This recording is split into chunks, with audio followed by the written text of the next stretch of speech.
بسم اللہ الرحمن الرحیم اللہم لک الحمد سرمدا علی حبیبک المصطفیٰ وآلہ وصحبہ ابدا۔ شق صدر۔ ایک دن آپ چراگاہ میں تھے، ایک دم حضرت حلیمہ کے ایک فرزند دوڑتے اور ہانپتے ہوئے تشریف لائے اور اپنے گھر آئے اور اپنی ماں حضرت بیوی حلیمہ سے کہا کہ اماں جان بڑا غضب ہو گیا، محمد عربی صلی اللہ تعالیٰ علیہ وسلم کو 3 آدمیوں نے جو بہت ہی سفید لباس پہنے ہوئے تھے چت لٹا کر ان کا پیٹ چاک کیا اور میں اسی حال میں ان کو چھوڑ کر بھاگا ہوا آیا ہوں۔ یہ سن کر حضرت حلیمہ اور ان کے شوہر دونوں بدحواس ہو کر گھبرا گئے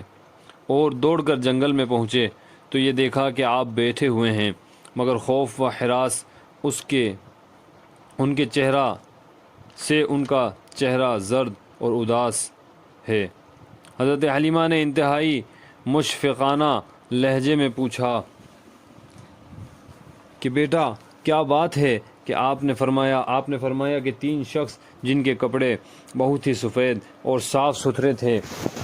میرے پاس آئے اور مجھ کو چت لٹا کر میرا پیٹ شکم چاک کر کے اس میں سے کوئی چیز نکال کر باہر پھینک دیا اور پھر کوئی چیز میرے شکم میں ڈال کر شگاف کو سی دیا،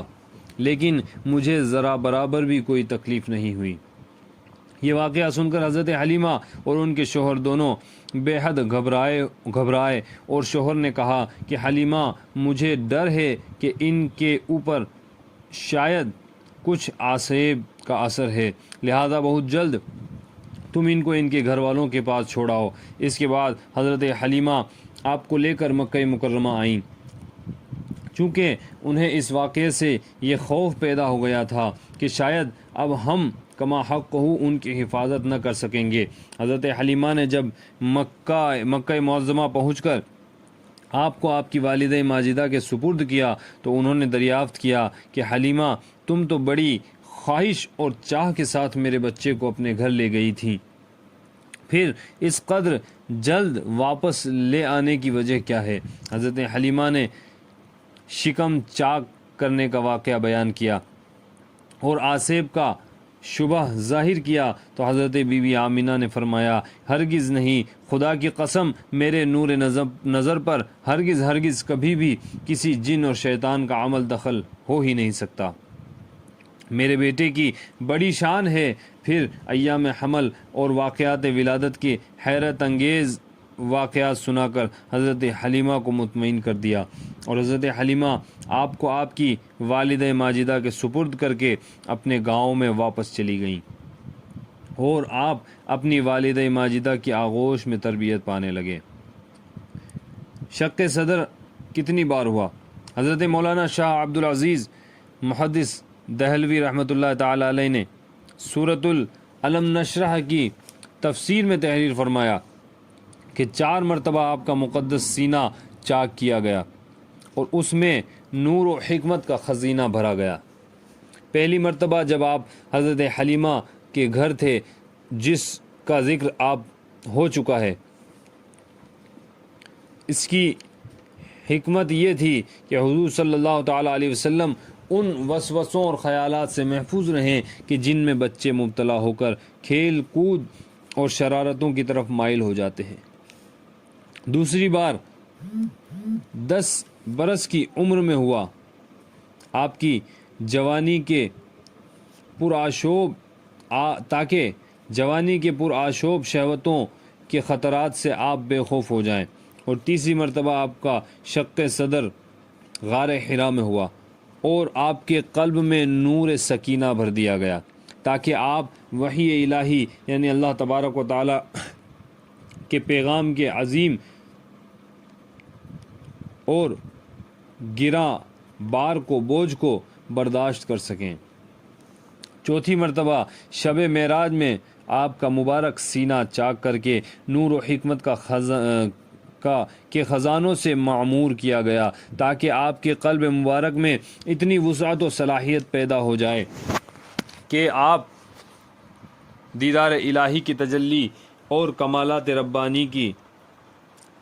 ہیبتوں اور عظمتوں کے متحمل ہو سکیں۔ ام ایمن، جب حضور اقدس صلی اللہ تعالیٰ علیہ وآلہ وسلم حضرت حلیمہ کے گھر سے مکہ مکرمہ پہنچ گئے اور اپنی والدہ محترمہ کے پاس رہنے لگے تو حضرت ام ایمن جو آپ کی والدہ ماجدہ کی باندی تھیں، آپ کو کی خاطرداری اور خدمت گزاری میں دن رات جی جان سے مصروف رہنے لگیں۔ ام ایمن کا نام برکت ہے، یہ آپ کو آپ کے والد سے میراث میں ملی تھی۔ یہی آپ کو کھانا کھلاتی تھیں، کپڑے پہناتی تھیں، آپ کے کپڑے دھویا کرتی تھیں۔ آپ نے اپنے آزاد کردہ غلام حضرت زید بن حارثہ سے ان کا نکاح کر دیا تھا، جن سے حضرت اسامہ بن زید پیدا ہوئے رضی اللہ تعالیٰ عنہم۔ حضرت حلیمہ کا بیان ہے کہ آپ کو گہوارہ یعنی جھولا فرشتوں کے ہلانے سے ہلتا تھا، آپ کا جھولا فرشتوں کے ہلانے سے ہلتا تھا، اور آپ بچپن میں چاند کی طرف انگلی اٹھا کر اشارہ فرماتے تھے تو چاند آپ کی انگلی کے اشاروں پر حرکت کرتا تھا۔ جب آپ کی زبان کھلتی تو سب سے اول جو کلام آپ کی زبان مبارک سے نکلا وہ یہ تھا: اللہ اکبر الحمد للہ رب العالمین و سبحان اللہ بکرۃ و اصیلا۔ بچوں کی عادت کے مطابق کبھی بھی آپ نے کپڑوں میں بول و براز نہیں فرمایا بلکہ ہمیشہ ایک معین وقت پر رفع حاجت فرماتے۔ اگر کبھی آپ کی شرمگاہ کھل جاتی تو آپ رو رو کر فریاد کرتے، اور جب تک شرمگاہ نہ چھپ جاتی آپ کو چین و قرار نہیں آتا،